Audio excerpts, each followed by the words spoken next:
Good evening, Twins fans. My name is Seth Stows, and we've got a special, emergency episode of Offseason Live in which we are talking about a pretty significant Twins move that I think Twins fans should be or probably are pretty excited about, and that is we learned about 45 minutes ago, maybe a half an hour ago, that the Twins have agreed to terms with shortstop Andrelton Simmons, a four-time Gold Glove Award winner, generally known as the best defensive shortstop in baseball, to a one-year, $10.5 million deal. And we're going to talk all about that move here tonight with a few guests from Twins Daily, and we will continue to talk about that. But real quick, let's just kind of walk through the move here. And that is that the Twins signed Andrelton Simmons, 1 year, $10.5 million. Jeff Passan was probably the first one, but John Heyman was on it. Of course, Dan Hayes was on it as well. And we're going to talk a little bit more about what that means. But let's bring in our guests here tonight from Twins Daily, both Matthew Taylor and Nate Palmer. Hello, guys. Let's start with you, Matthew. What was your initial reaction? What are your thoughts? I think the first reaction was finally just the Twins made a move. I think we were ready for a big player. It was some early signings to set the floor, and now we've got the Andrelton Simmons major signing here. So I think there's just a lot of dominoes that we'll talk through. Primarily, it's just the infield defense that you get from Andrelton Simmons, the best infield shortstop since probably of the century, and it's just going to be a massive upgrade to the infield defense from the struggles that we saw from Polanco, coupled with the third base defense from Josh Donaldson. So I think that's just the key piece, and I think there's still more moves to be made is the other exciting part. Yeah, there definitely are. And there are other guests here tonight, Nate Palmer. Nate, what were your thoughts initially? Kind of how did you hear the news, and is he the guy you were hoping for? Yeah, so I had actually I'd been hitting Twitter hard all night. Refresh. So something's got to happen. And I finally got just the update. And I hate when I get the updates on my phone because I feel like I'm behind. But what I was hoping for. And I was hoping for him because I felt like he's different than what we have on the Twins roster right now. And when we talk about the defense kind of leading the way in the infield and not the bat. So I was ecstatic about it and was very excited about this move to happen. Even though he's glove first, his bats, it's not like he has an awful bat. Plenty to late there as well. I don't know, Matthew, if I'm the one with the connection issues or if Nate sounded a little bit choppy. But before we get going any further, I want to just we've got a pretty good audience in here, and one thing we want to definitely do is welcome your questions, your comments about this move.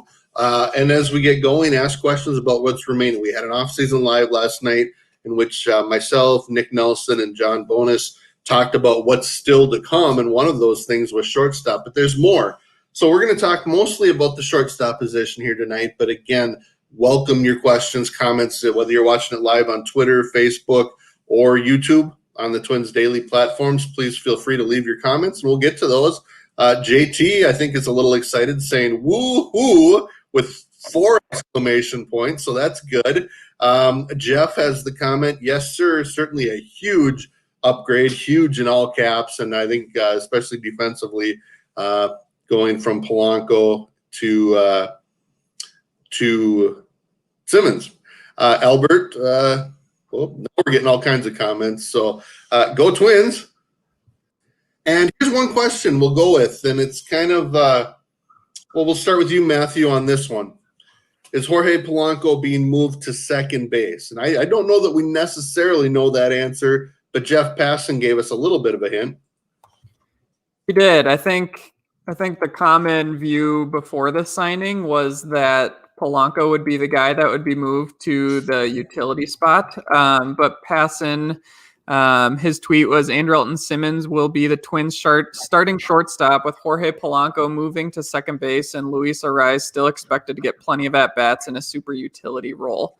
So it sounds like, at least from Passan, that's the direction that they're going. I would like to get some more confirmation from Baldelli and more of the local reporters on that. before going with that for sure. But I think if that is the case, that might be the rare move where you're improving 3 different spots with one move. I think you're certainly improving your shortstop defense with going from Polanco to Simmons. I think you can be pretty safe to assume that you're improving your second base defense from going from Luis Arraez, who had some struggles at second base for sure, was definitely limited there, to Jorge Polanco, who I think will be a plus defender at second base. And then you're certainly improving your utility spot going from Marwin Gonzalez, who struggled the last 2 years, to Luis Arraez, who might darn well win the batting title this year. So rare move where you sign one guy and improve 3 different spots. So I think that's a home run signing right there. Great question, Jared. Nate, I'm going to let you kind of follow up on your thoughts on that while bringing in a question from Frankie, which is your thoughts on Luis Arraez potentially losing at bats. What do you think about those two kind of being in conjunction with each other? Yeah, I think Darren Wolfson seemed to kind of echo the idea that the Twins have been, he mentioned the Twins being in contact with Polanco about the move, and it mentions that he's going to be playing a lot of second base. So he seems to be on that same thought that Polanco is potentially moving to second base. Yeah, you never like to see someone with a rise potentially losing a bat, but we've seen over the last couple of seasons how Marwin and Adrianza have still gotten plenty of at-bats. I know somewhere someone was showing how they still played in like 80 and 70% of the games between the two of them. We still don't know if anything will happen to Donaldson. Again, that's always that question mark, not to mention anyone else across where, if Polanco misses more time, or even if Simmons now would have to miss time. I mean, Arraez is going to be able to slot in and find places to play. Yeah, he won't maybe necessarily get the starting reps, but he's not going to, it's not like he's going and just going to come in, once every 5 days and maybe a pinch hit or something. I think he's going to definitely see more time than that. Yeah, definitely. Good question, Frankie. Thank you. And we'll stick to the defense for just a little bit here. I think, in Darren Wolfson's interview with Thad Levine the other day, he made the comment that the flexibility throughout the roster is a big deal. And Arraez has played left field, shortstop, third base, second base. Not that he plays any of them well. Polanco can play around the infield. I don't think he's going to be a plus defender at any of those. They've got outfield options. And Simmons isn't necessarily a guy that has to play every day. Arraez has had the knee issues, and Polanco's had the ankle issues. And, Donaldson's had the calf issues. So, this is, I think, a good move. I still think it'd be all right if they went out and got another utility infielder in the A-Ray Adrianza, the guy who does play, 1 out of 4 or 5 games, as opposed to what Arraez or Polanco will be playing almost every day, or at least say 2 out of 3 or 3 out of 4 or something like that. So one thing I wanted to get to here and get your guys' thoughts on this, I admittedly stole this from Phil Mackey, who posted it on Twitter tonight, and it was the wrong screen. Give me a second here. And I know it's going to be hard for you to see, so you're going to want to look closely if you're able to. But this basically shows Fangraph's chart of the top 20 defensive shortstops since 2002. And again, it's all just relative to each other. But Andrelton Simmons has a DRS of 191. The next best at number 2 is Nick Ahmed at 80. And then Brandon Crawford, 79. And then Francisco Lindor at 46. So you can see just defensively how much better he has been, than just kind of everybody defensively. So I think one thing for me, and I get your thoughts on this, Matthew, what do you think as far as – I'm just excited to see what a great defensive shortstop looks like. Like, I've seen Simmons here and there, and I know I've seen him make highlight reel plays, but on a day-to-day basis, I want to know what that looks like relative to what we've seen from, Jorge Polanco or even J.J. Hardy, and how that really ties in when you're shifting as much as teams do. Yeah, completely. And I think there's a couple routes to go with free agency. You can sign a pitcher to a better pitcher, or you could sign a defensive wizard like Andrelton Simmons, who's going to help your pitcher enormously. So I think every single member of the pitching staff is going to love this signing. I think everybody's going to benefit from the signing, from the pitching staff. And yeah, like you said, Seth, it's just going to be awesome to have a guy there at short that you can trust, that you can throw out there every single day. He's going to he makes the easy plays just as well as he makes the difficult plays. And I think the image in most Twins fans' minds, just from how the 2020 season left off, was in that game 2 again, or was that game 1 against Houston when Polanco botched the play at shortstop to second base. And that's why you sign a guy like Andrelton Simmons, who is going to make that play every single time. Yeah, he'll make that 100 out of 100 instead of 99 out of 100, or 999 out of 1,000, which Polanco would too. So I hope people don't think they added a shortstop because of that one play, but it does illustrate the difference between, what Polanco is, which is about league average or just maybe slightly below league average shortstop, which isn't terrible by any means, and what might be the best defensive shortstop of our generation. Nate, any additional thoughts on the defense of Simmons before we kind of start talking about some other topics? And again, I want to remind people, please feel free to leave comments, ask questions, and we'll get to those. I think just if he's completely healthy, we're going to be in for some fun plays. And that's going to be the biggest thing of this. And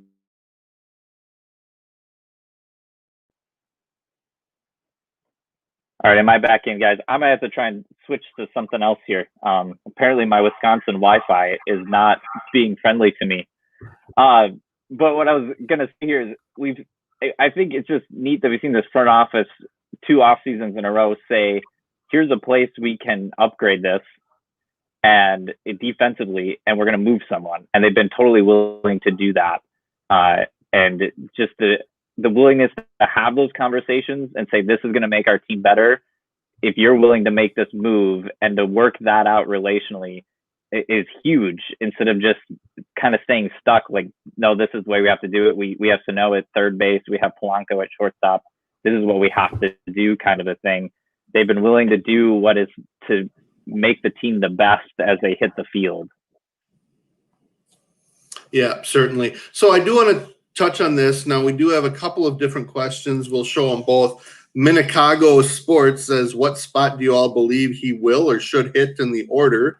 And I'll also say then that, and we'll talk about this a little bit more later, but, what the prediction is for the lineup. So let's go with you first this time, Nate. And what do you think as far as where you would hit Simmons in the order? Boy, I don't know if I'd even really thought that far ahead. He's definitely. I think the nice thing about him in the lineup is he has that potential to break up any sense of kind of just needing to go for broke for a power bat. Not that all of the Twins bats are that way, but we've definitely seen them be heavy on that side. I mean, if you needed to, you could throw him at the top. I don't think you want him at the top. I think he's probably going to sit somewhere more in that 7 to 9 range, depending on who you have in the lineup that day. But I guess if you needed to, if you felt for some reason based on a matchup, you needed someone who's more put the ball in play style versus someone who's going to hit for power, you could try and do that. But I think he's going to find his home most times in that 7 to 9 range of the lineup. I think I tend to agree, although I think he's shown enough that if needed, he could move a little bit. Matthew, any thoughts on that? Yeah, I think Nate's right. I think the only thing I would add is he has a tendency to get on base. Over the last 3 years, he has an on-base percentage of .330, so he has no problem getting on base. He might not have for what his offensive struggles are, it's really just having to deal with not having the type of power of some of the other star hitters in the league, but he hits for average. He has a high on-base percentage, so I think he makes sense to hit in the 9 spot just to set up the top of the order again, but I think if you needed to even hit him lead off or second, I don't think there would be any issue with that at all. Yeah, and here's another question that I think this move brings to us. And there's a lot of questions in here, so bear with me. Jared Rice asks, where does this put Nick Gordon or Royce Lewis They have been in the system long enough, it seems. I mean, Nick Gordon's been around since 2003 or 4. I mean, Lewis has only been around. He's 21. He missed all of last year, and he's still only 21. So I don't know that he's been around long enough. But I think the key point in this, what do you think, Matt? I think the key point is that Andrelton Simmons was signed on a 1-year deal, which I think tells you a lot about what the organization, how much the organization values flexibility and how much the organization knows the talent that's down in the minors. I think having a guy on a 1-year deal allows you to have Royce Lewis be your starting shortstop on day 1 of next season. It allows you to potentially bring him up halfway through this season. It just allows so much flexibility, and I think that's a huge reason why they brought in Simmons, knowing that they don't have to commit years to him, knowing that he's 31 years old, where you can have that perfect bridge of production this year to setting up for the future with Lewis.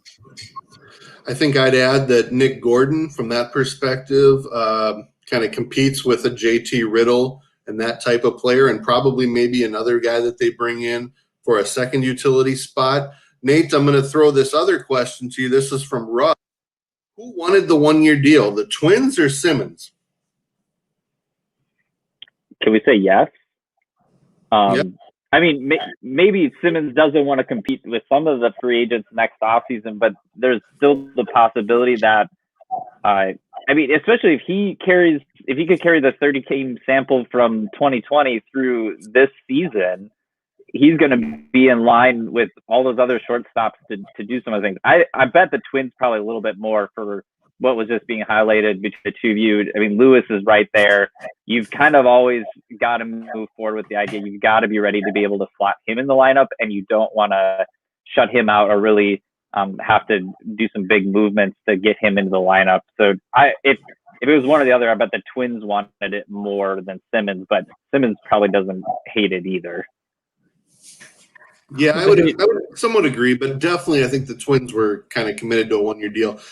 We should point out that Marcus Semien has agreed with the Blue Jays for a 1-year deal as well at $18 million, which is way more than I would have been comfortable at personally as far as that relates to the Twins.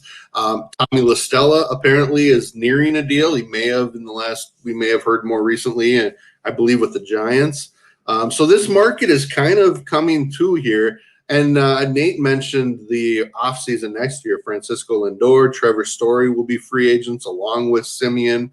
Javi Baez. We're still waiting to hear on Didi Gregorius, who with Semien and Simmons signing 1-year deals, maybe that probably bodes pretty well for him at a 1-year deal as well. So here's another one. Nate, I'll start with you on this one. This is a question from Josh.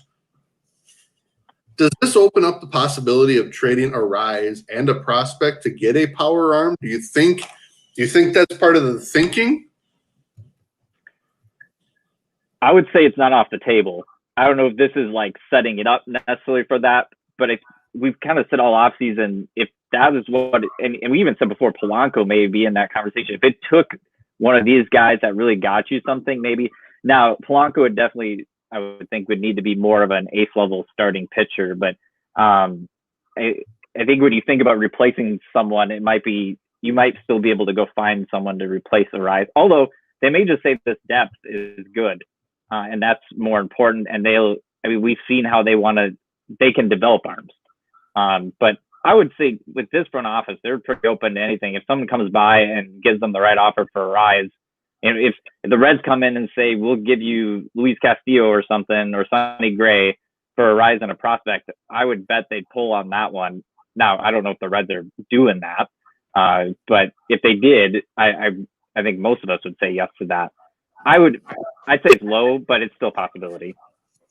Yeah, I don't think I'd do that for Sonny Gray. Well, no, he's got a couple of years left, so maybe I would for sure for Castillo, but we know that the Reds were apparently asking for Gleyber Torres for Luis Castillo. So I think you might need Royce Lewis, Alex Kirilloff, Trevor Larnach, Ryan Jeffers, and more probably to get Castillo from the Reds, which is what they should be doing, frankly. Real quickly, we're about 20 minutes in. Want to welcome everyone. We still got a pretty good live audience here. Thank you for joining. My name is Seth Stowes of Twins Daily, along with Twins Daily writers Matthew Taylor and Nate Palmer. And we're just talking about the Twins' decision. Apparently, reports are out and pretty well confirmed that the Twins have signed or are in an agreement with shortstop Andrelton Simmons on a 1-year, $10.5 million deal. So again, if you're watching, feel free to ask us questions. That's kind of what we're doing here, kind of a call-in show type of a show. And real shortly, we're going to talk a little bit about what's left and what that needs continue to be and how this move kind of affects that. So, Matt, any thoughts on the idea of this deal potentially opening up a trade for a rise? I guess I tend to agree that I don't think that's something they're looking to do. Yeah, I don't think so either. One thing I do wonder is just bringing in the shortstop and moving Arise to the utility is how concerned the team might be about just his health and his knees. And I think it's pretty concerning when you have a 21-year-old player who just has general knee pain, and we didn't really hear about much offseason surgery to repair that. So there could potentially be some injury concern there. And so that's sort of the one thing that came to my mind when I saw about Arise moving over to the super utility role, which isn't great. But at the same time, if that's the case, there's no better spot that you'd like him to be than at the utility role where you don't need to count on him every day and you can still get that bat. All right, one more question as it relates to Simmons. And then, like I said, we're going to jump into some more broad topics of what this means going forward. C. Delzer, was Simmons your preference over the other available shortstops options? And Matthew, let's start with you on this one. I think as soon as I saw that Semien went for $18 million, then I think that started to put things into place. I think just at a pure talent level, Semien was probably the top guy, which makes sense then why he got the $18 million. But given the contracts and where I expect guys to sign, I think being able to get Simmons for $10.5 million, save that extra $8 million to be able to put towards a Nelson Cruz or another pitcher or a reliever makes him the easy choice, in my opinion, of the top three shortstops. All right, Nate, your thoughts? Yeah, I was between Semien and Simmons early on. I really, besides the bring Didi so he can't kill you angle, I wasn't really in on Didi too much.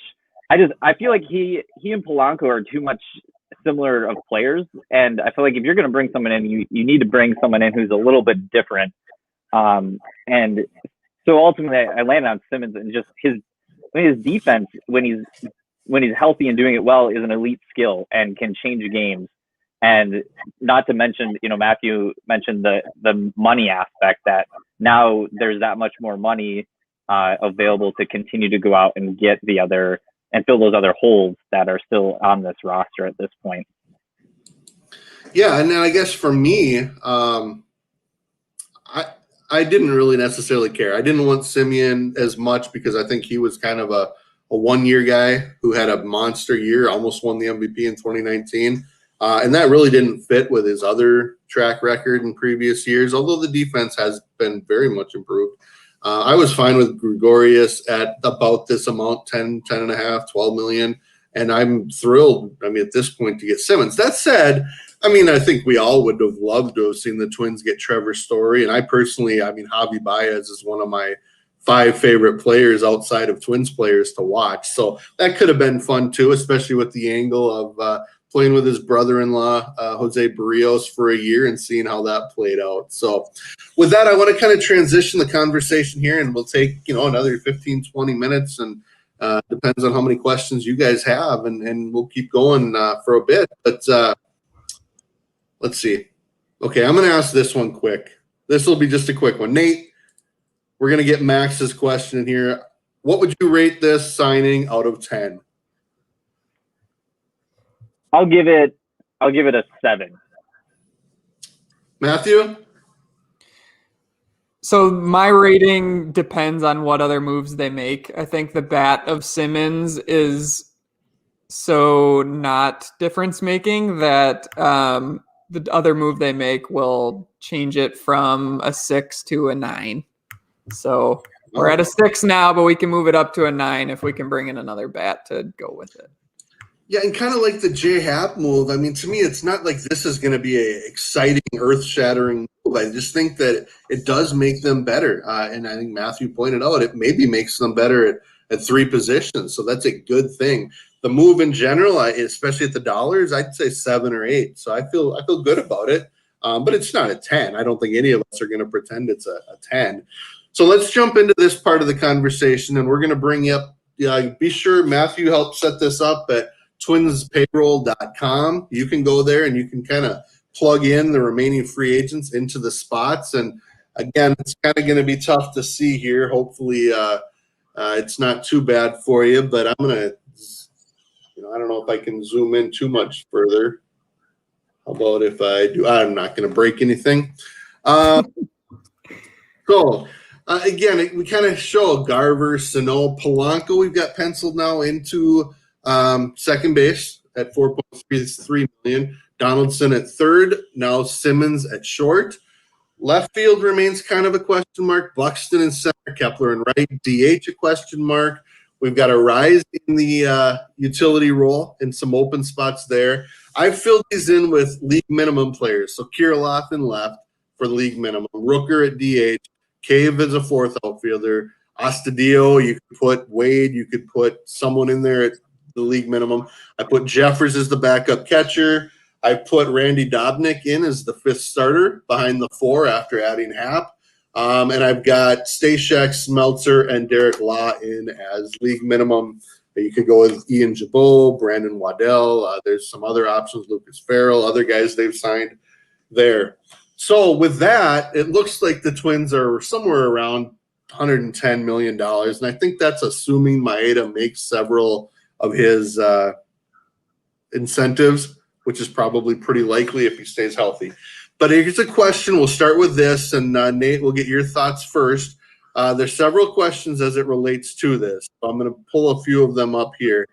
Scott Nelson, 50-50 on Cruz? Maybe. Let's look in here. Ethan says, where are we at with the Cruz contract? Are they gonna sign Cruz or Ozuna as their DH, or is it gonna be a rise? Also, what are they gonna do in left field if it isn't Kirilloff? In other words, we've got a bunch of questions, and I'm gonna pop them up here, and we'll start with you, Matthew.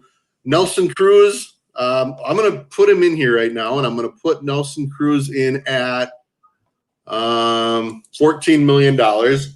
Could be plus or minus, $1 million or $2 million. But even there, that jumps up to 123, leaving $1 million available for those other positions in blue. Matthew, your thoughts on Cruz, the situation, where we're at, and what we know? Yeah, I don't think we've heard a ton. I think it was discussed yesterday on the Offseason Live with Seth, Nick, and John, but the last we heard was that there really hasn't been much traction. The Twins have recently upped their offer. I think we're still waiting to hear for sure on the designated hitter position. But I think Cruz now, after the Simmons signing, needs to be a priority more than it was before, just because of the need as a big bat in the middle of the lineup. I think you sign Simmons for the defense, but that does bring down your offense a little bit to where you do need that potent bat in the middle of the lineup that you get in Nelson Cruz. So it fits in there, and that's why I love the signing of Simmons, where it gives you the room to sign a Cruz that you might not have gotten if you had signed a Marcus Semien. So we're looking at it now, there's the room to make the signing, and I think that needs to be a priority, and my guess would be that most Twins fans would agree. It's an interesting point, especially because we talked about, they do need a bat, and Simmons is certainly not going to be a bat that you'd put anywhere near the middle of the lineup. So with that, MN Twin Opinions posts, and I'm guessing this comes off of Twitter, that Dan Hayes and Doogie are both reporting that Nelson Cruz approves of the Simmons move, which certainly can't hurt. Nate, what are your thoughts on, how this move may or may not affect their decision to bring back Nelson Cruz and where that situation sits in your mind? I would say all offseason had thought that the Twins were playing this beautifully, that they were just waiting for this to come back to them. They were waiting for kind of the fantasizing of the universal DH and Cruz being able to go and suit with NL teams, but that was just never going to happen. He's going to be able to come back home. I got to tell you, though, Doogie's latest podcast has just stabbed my heart with that, because he said on that he is not optimistic that Cruz is coming back. And so now I'm nervous, since he's usually as plugged in as he is. Now he can always be wrong, but that's just his hunch and feeling. I just don't know where else Cruz goes, though. That's part of, and Aaron Gleeman's written about this. We've all talked about it. I don't know, without the NL in play, where else does he go unless he just decides he's done? I agree with you, Matthew. They need him. They need his bat. At the beginning of the offseason, when we were talking the payroll, I was at that place where I thought somehow they need Rosario or Cruz's bat or something similar. And that was before we knew Simmons was in the fold, and that was going to be a bat that we had in there. So they need Cruz. I am getting really nervous in one sense that he's not coming back. And maybe tomorrow I'll feel different.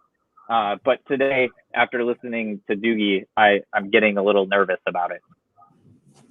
I mean, that's fair. They have the money, and we're throwing $125 million as our guess. If it were to mean an extra pitcher, I have no doubt that the Pohlad would be fine bumping that up to 130 if it meant adding Soria and Cruz or whoever that happens to be, Colome, former White Sox closer, that type of thing. I do think that bringing back Cruz, and here's a point from Jean-Guy Bourgeois, assuming they will spend on Cruz or some other DH, does this rule out re-signing Odorizzi? And if Odorizzi wants $13 million for multiple years, and let's just put that in here just for fun. Odorizzi, this says 12. I mean, that puts you just over 135 already. So again, maybe they're willing to go up that high. I'm not sure. It's certainly possible, but I think I'd be a little bit surprised. And especially a 3-year deal when you've got Duran and Balazovic and maybe Chalmers coming as well. So I kind of want to keep walking through this a little bit. We did have a question about, and again, we're kind of going live here. It's kind of a last-minute thing here, so bear with me and stay patient as I'm trying to read through all your comments here. I think there's a lot of great questions, so go ahead and keep those coming. But the question about Cruz, one name I brought up last night, and I know that Aaron and John have talked a little bit about that. If you don't want to spend on Cruz, I personally would be really excited about a platoon type of situation with Brent Rooker and Jock Peterson. And Jock Peterson wouldn't cost $15 million. He might cost 6 to 8, maybe even 10. It's hard to know with guys that haven't signed yet. So, I mean, even if you're saving a bunch, and you still could add some pitching to that. And the idea of Jock Peterson mashing righties, which, again, you'll see most of the time, and Brent Rooker mashing lefties, plus both can play in the corner outfield, and Rooker can play first. It just, again, allows that versatility to continue to play, and maybe that allows you to sign an Odorizzi or to, get maybe Colome and Soria if you believe that the bullpen is where you want to spend. Nate, what are your thoughts on that? Are there any other DH or big bats out there that you would at least be intrigued by if Nelson Cruz isn't an option? You mentioned what are the other teams. Well, I mean, 2 years ago, it was the Rays and the Twins that he was deciding between. I think the Rays would probably happily take him again this year. I think Toronto, they've spent a ton, but they don't seem afraid to spend, and they've got so much youth there that to me, it wouldn't surprise me if they were an option. So, I mean, I do think he's going to have some options. So who are some other names? I don't know that Ozuna's an option. Are the Rays going to pay for Cruz? I mean, they're trading guys. I just don't see the Rays doing. Maybe they'd shock. I just don't see them this year being in that contention there. I mean, Ozuna's the big name, but I think we've all seen that he's likely going to take up. They've been saying 4 years on his contract, and with what's coming up, I don't think the Twins would be interested. There's no one name that's like, oh yeah, they should go get that. I mean, you could look at the names you mentioned. You could look at I don't know, did Moreland ever? I think, is he still talking with the Red Sox or something? Did I see that? I don't know if anything happened there. I mean, he's a name you could try and run through. You could bring back old friend CJ Crone, whatever it is. There's no one name. I'd almost rather, if Rooker's healthy, I'd almost rather run with that at that point. I just feel like he's cruiser or bust in a lot of ways when it comes out. And maybe that's just a bad way of looking at it, but that's kind of where I'm at with it. None of those other names at this point are really interesting. I would have been interested in Schwarber, but he's off the market now. So, right. How about you, Matthew? Are there any? I guess we're looking at it as a DH, but again, any big bat that you think the Twins should consider? Not really. I mean, when you're talking about a big bat, you're thinking of a batter who can hit in the number 3 or the number 4 spot, because you're going to be losing Nelson Cruz potentially in this scenario, as well as Eddie Rosario, who've been the number 3 and 4 hitter for the Twins the last 2 years. So you really do need to sign a guy who's going to hit in the number 3 or 4 spot. Rooker showed last season he can definitely do that. Can he do it for 162 games? Are we positive that he's fully healed and healthy and ready to mash again? I think that's just a lot of uncertainty to bring into a season. So, and there's just really, I mean, Shin-Soo Choo, Ryan Braun, do you trust batting those guys in the number 3 or 4 spot? I certainly don't. So that's just, seems like Nelson Cruz is a really big priority right now, just with the spot that the Twins are in and with their need to fill a middle of the lineup bat. So we'll see what they do. I do think the signing shows Cruz that the Twins are willing to spend. They're willing to, put money out there, and they're going to be going for a 3rd straight division title. I think, who knows, maybe they're telling Cruz, if you bring us on, or if you sign with us, we'll go above the 125. We'll sign a couple bullpen arms. We're really going for it this year. But I just think they do need the middle of the order bat. And to me, Cruz is the only realistic option right now that would fit that bill. Yeah, I mean, Braun is intriguing if he's healthy and if he's, got the energy. Adam Duvall has had a couple of big power type of years, but again, he was a guy that was in the minors, I believe, either the start of last year, or maybe it was the year before. So I understand the concern, but I do think that if that's the case, the payroll is going to have to go up. We're going to kind of trickle through some more of your questions. William asked the question, what's the story about Polanco? Matthew, do you want to kind of touch on that? To me, it's really just you want to improve the shortstop defense. Polanco has some versatility, and he's had ankle surgery both of the last 2 years. Yeah, exactly. I think I've seen a lot this just going around about, Polanco's still a good shortstop, or what do you have about Polanco, or what do you have against Polanco that you're wanting to bring in a shortstop? And I think it's similar to the Sano situation last year, where the Twins are finding a value, and the value is that for some reason this year it just happened that there was a glut of shortstops on the market. The Twins were able to find that value on the market with the shortstop position. They have a player like Polanco who is versatile. He played second base a lot of his minor league career. He's able to shift there, and the Twins are just able to improve the club by the move. They're able to improve 2 defensive positions. So I don't think it's a strike against Polanco. I think it's just being able to find value where it's there, being able to improve the team with the move. Polanco, it sounds like, was involved in the decision, and he was open to doing it.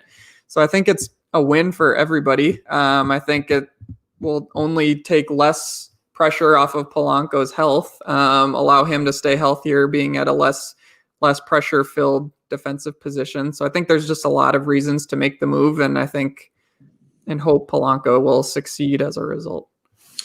Yeah, and Nate, I'll let you add anything to that you'd like before we go to the next question. But real quick, I'm going to read a tweet from Dan Hayes from The Athletic. It says, about an hour before Andrelton Simmons signed with the Twins, one source suggested they'd pivot to Simmons after missing out on Marcus Semien. Then he adds, the same person believes the club has 2 more moves ahead of them before the offseason is out. So now we can all figure out who those 2 moves are. I'm guessing a bullpen arm and a DH. Hopefully, I assume they want Cruz to be one of those, and I would guess a bullpen arm. But okay, so the other question here is, and I'll let Nate answer this one. Can Luis Arraez play adequate outfield? What are your thoughts on that? I mean, I would think he should be able to. He's done it, right? He's done it in the minors somewhere. Is that right? Did I see that earlier tonight? I could be completely wrong on that. And if not, Luis Arraez played a few games his rookie year in left field. It was ugly. And a couple of games there in the GCL when he was like 17, or maybe 18. And even if he isn't, I mean, really, you're looking at the rare situation when he's truly going to have to go out there. You still don't know what that next kind of utility type spot's going to be. Maybe it'll be a 5th outfielder now with the setup that they have instead of going with another infielder. We'll have to wait and see kind of how things shake out as we get through everything here. I don't think whether or not he's your 5th outfielder or not is the big question. That's what I think of Jake Cave. You still got Cave and Wade around, so I don't know if you need to be too concerned. If Rooker is on the roster, I mean, he may not be your ideal, but you can put him out there. There's going to be so many options for that outfield that I mean, did you want Adrianza playing the outfield? I think it's that kind of a thing. Can they? Probably, but you don't necessarily want them out there. But we've seen Sano make some high level catches out there, some high rated catches. So who knows what might happen? So, he has one of the best at catches, so you never know. Yeah. So again, I don't think they need to replicate Marwin Gonzalez in that the utility guy does not have to play left and right the way Gonzalez did, because they do have Cave, they do have Wade, they do have Rooker. And if needed, sure, Arraez can go out there for one day, but that probably means you're going to make an injured list move the next day and probably call up Kirilloff or Larnick or somebody else at that point. So I don't think Arraez or Polanco needs to be playing the outfield. I think even without Rosario this year, they've got enough depth. But I kind of want to – Nate brought up a good point, and I'll ask you, Matthew, if they do decide that they want another outfielder, maybe a right-handed bat or whatever it happens to be, is there someone that you would think because I've got one name that I would be intrigued by, and I'm wondering if either of you would agree. But I'm going to let Matthew come up with a name first. Yeah, I think I would still like a guy who can reliably fill in at center field if need be. The name that I keep going back to is Kevin Pillar, who I think is really interesting. I think he can play center. He has a decent bat. He can hit righties fine, or lefties fine, sorry. So I think he would be a good option potentially. Maybe you could get him for $3 or $4 million.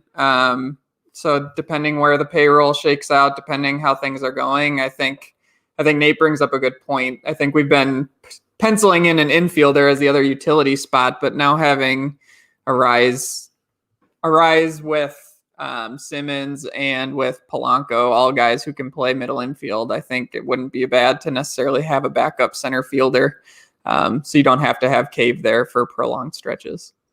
Well, and I'm going to point out first that Nate was shaking his hand in excitement when Kevin Pillar's name was mentioned. I'd also add that we talked earlier, they have JT Riddle in the organization, who's a great defensive infielder, and they've got Nick Gordon, who's still waiting for that opportunity after a missed 2020 season. That will be in St. Paul. So if they need someone, they can get someone over there pretty quick. So I think that I agree. Nate, you agreed with Pillar. Anyone else you'd consider as another 4th or 5th outfielder?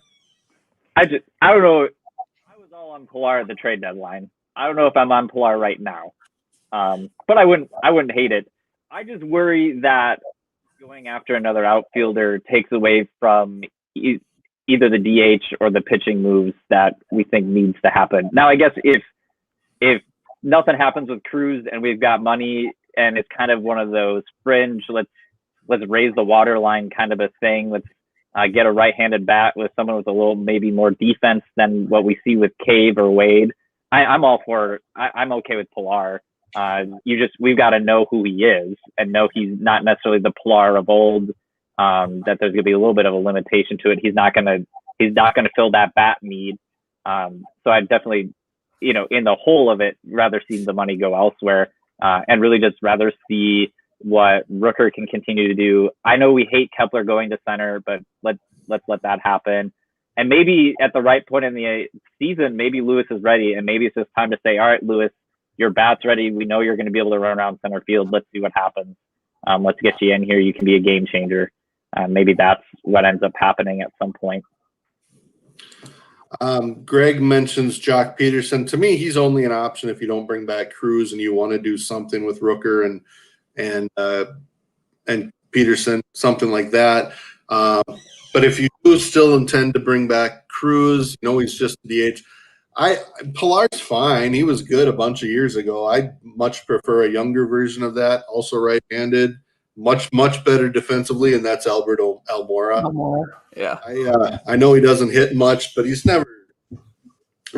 elite defensively. So that to me would matter. And again, I don't think it's a high priority, as Nate said, because you do have Kirilloff, Cave, Wade, Rooker, Buxton, Kepler, and Larnach very close. And like you said, Lewis is probably an option at some point. How close is Celestino, Steph?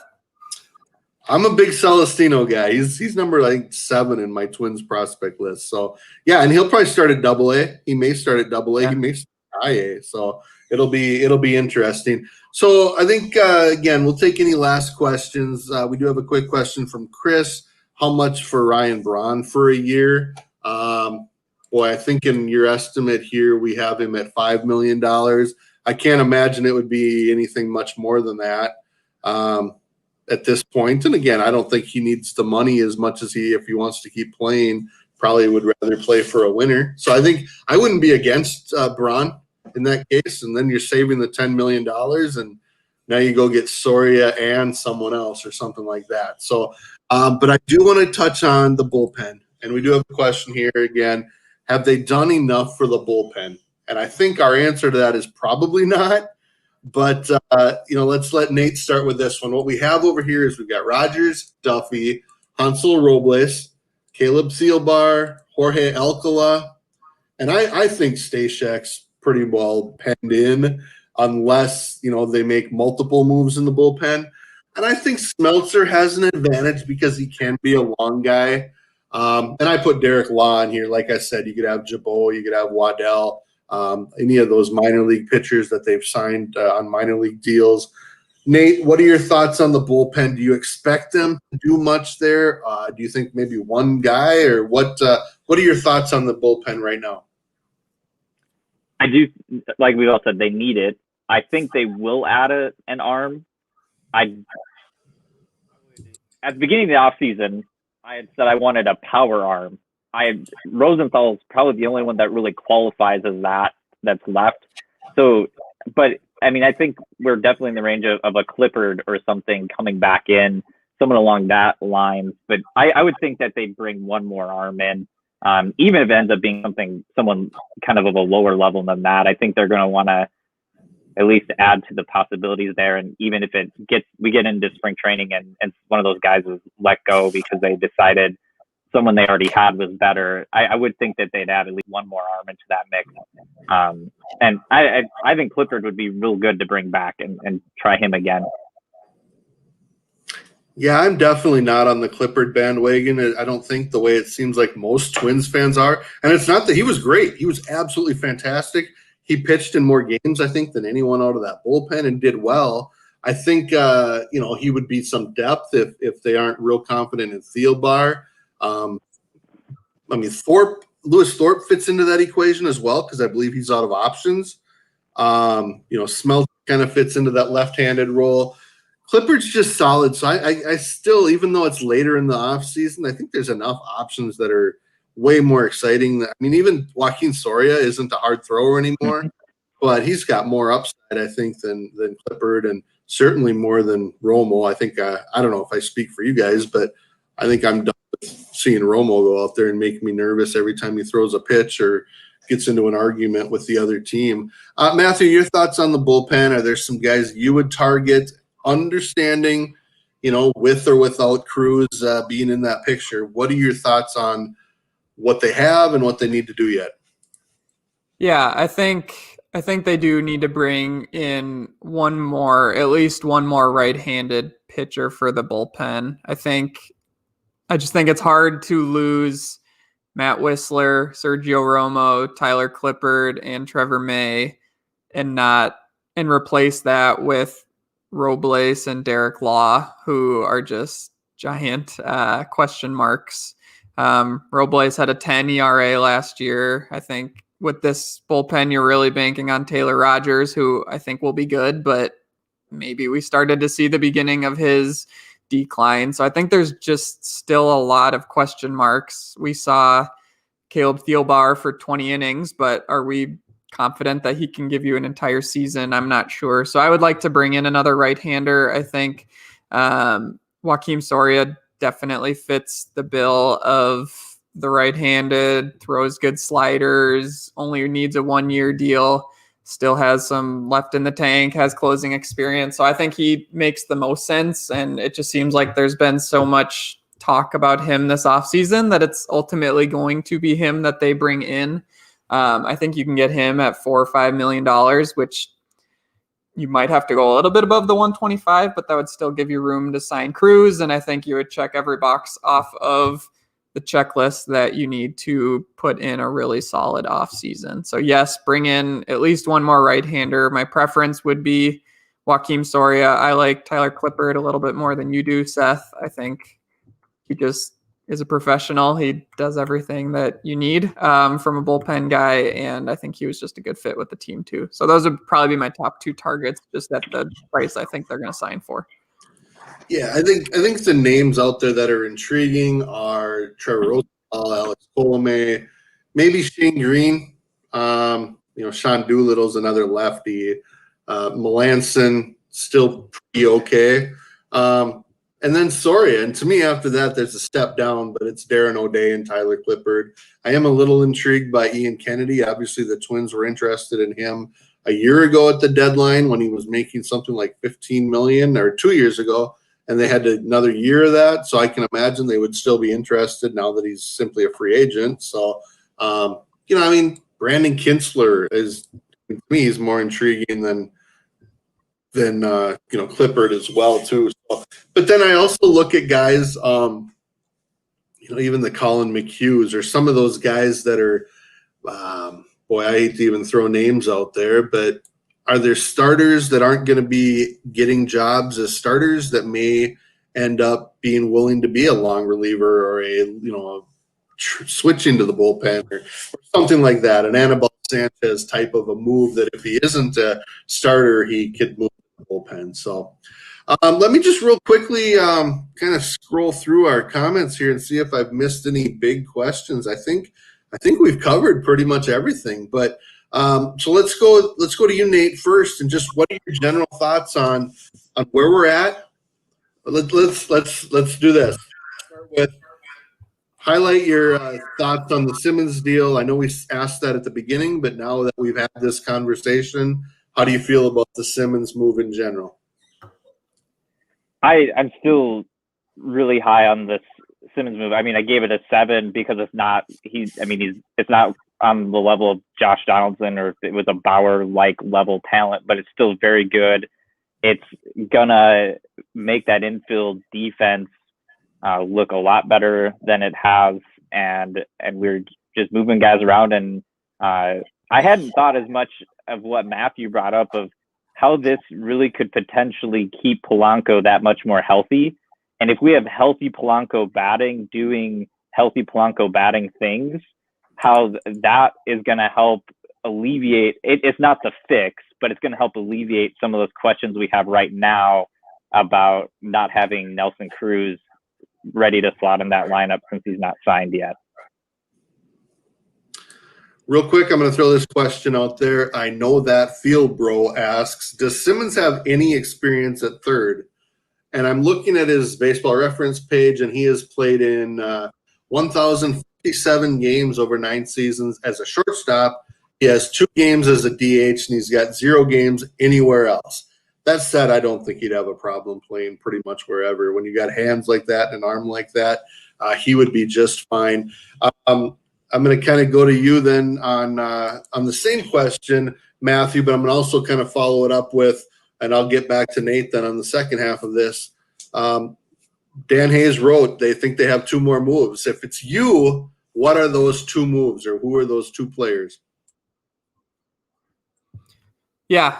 So I think overall, I think the Simmons move is a strong one. I think they filled a need. I think they improved their defense. They improved their defense in, like I said, 3 spots. They improved shortstop. They improved second base. They improved the utility spot. I think this move keeps guys more fresh. I think this is the type of move that I would expect a Dodgers team to make. I would expect the Rays to make, when you're a team that's expecting to go far, you add depth to stay fresh and be able to move guys around, which I think this move does. I wouldn't be surprised if we still see Polanco put in innings at shortstop. I think we're still going to see Polanco play around. I wouldn't be surprised to see him get a couple innings in at third base, even with the Rise moving around. So I think nobody's set in their spots, and I think the Simmons move, rather than cementing new roles for guys, it just really allows everybody to move around more and give depth to a team that was already deep coming into this season.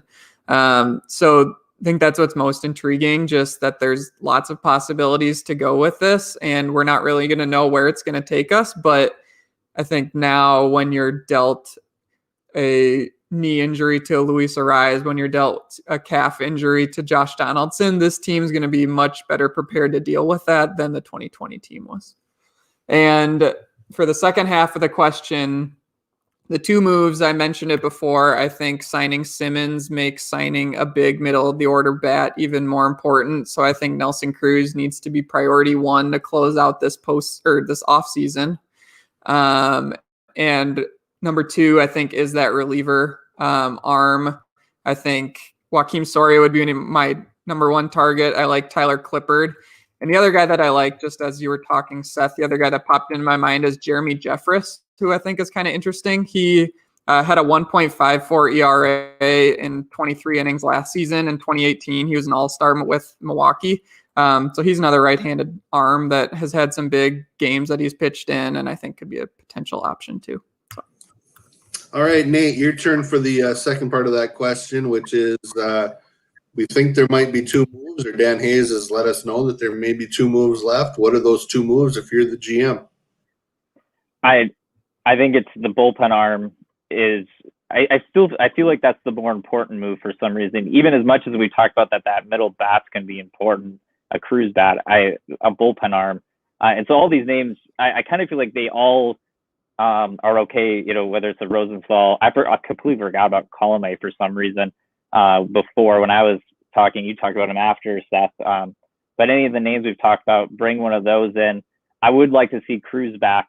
But to be different, I would say if Cruz doesn't come back, I think bringing in another starter who can push Dobnak a little bit might be the next move to do then.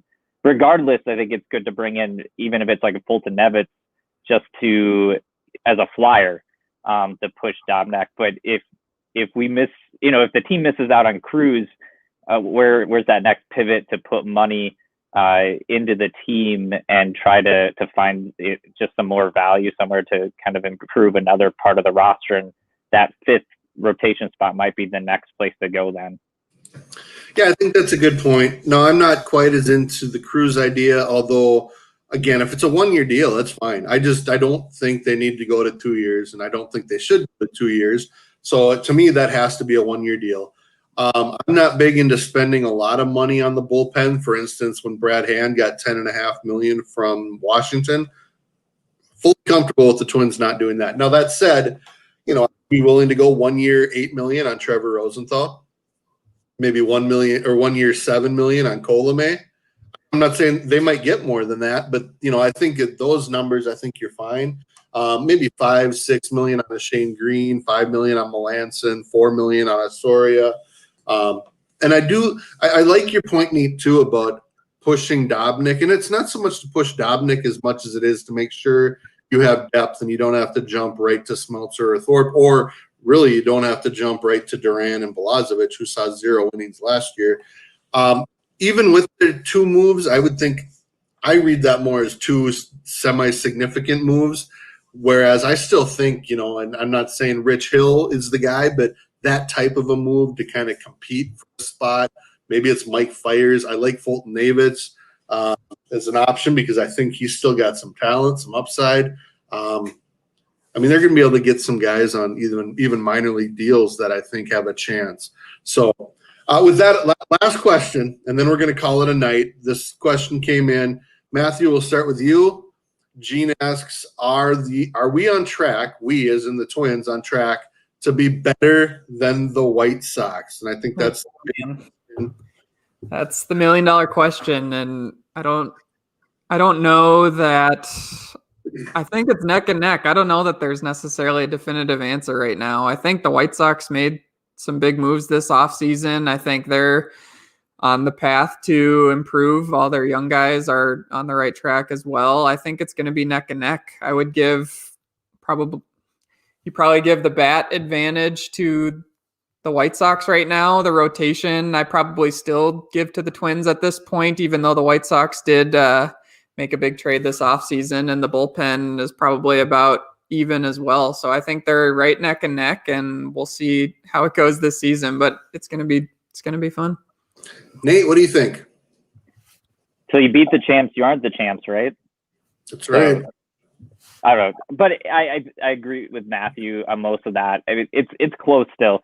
I look at how long we waited for the Twins teams to click, and we've seen it with other teams too, where you can see all the pieces there, but it still takes time for it to actually come together. And it started to do it last season for the White Sox. So is this a season it truly clicks for them, that they can put themselves ahead of the Twins? I think we're all at the point where we feel like the Indians are really probably just there to kind of mess up things. They're not probably really going to be competing for one of those top spots in the division. So I still give the edge to the Twins a little bit just because they're the ones that are on top at this point. But I'm not going to be shocked if we come into the season at the end of it, it's White Sox win the division and the Twins are a wild card team or something. It's real close right now. So that's why we've all been waiting for these moves to happen as fans. Is we want to see the Twins kind of in a sense respond to what the White Sox have been doing. Mine is kind of the cop-out answer, but if both teams are healthy, I do think the Twins are better. That means Donaldson for 140 to 150 games. That means Buxton for 150 games. Hopefully it means Simmons for 140, Polanco for 140, Arise for 120, 130, Kepler for 160. Garver and Jeffers staying healthy. Sano doing what we think he can do. I'd say the Twins are the favorite, but things just don't always happen like that. I think right now the White Sox still have a slight edge, but if there's still 2 moves to make, I feel pretty good about that. And I also think Nelson Cruz might factor into this because there have been rumors about the White Sox and Nelson Cruz. So if Cruz goes to the White Sox, I think, the advantage definitely might go that way. So, but the Twins still have time. We're still 3 weeks away from spring training starting. And it's been a lot of fun, guys. I appreciate you doing this. It was fun, kind of a last-minute thing as we heard about the Andrelton Simmons signing. 1 year, $10.5 million. I want to thank Matthew Taylor, Nate Palmer for taking time tonight to kind of discuss this move. And, I always hear about it, and then you start reading tweets, and then, having this conversation. Actually, I feel even better about the move. And then it's been fun talking also about what's left to do, kind of like we did last night. So, with that, thanks everyone for listening. I appreciate all the questions, a lot of great questions, a lot of great comments. I think Twins fans are starting to get a little excited, and that's a good thing. And again, this will be available on Twins Daily social media platforms. Also, be sure to check out Twins Daily Podcast. Download this and subscribe wherever you get your podcasts. Also on YouTube, and tell people about it. So feel free to share as Bonus once said, if you follow the Twins Daily, follow Twins Daily. Head to twinsdaily.com. So again, Matthew, Nate, thanks so much for a great night. Hopefully we'll get an episode of Offseason Live Twins Jeopardy here in the next week or so. But again, this will be available on podcast shortly, and stay tuned. So with that, thank you very much, you guys, and go Twins. Thanks, everybody.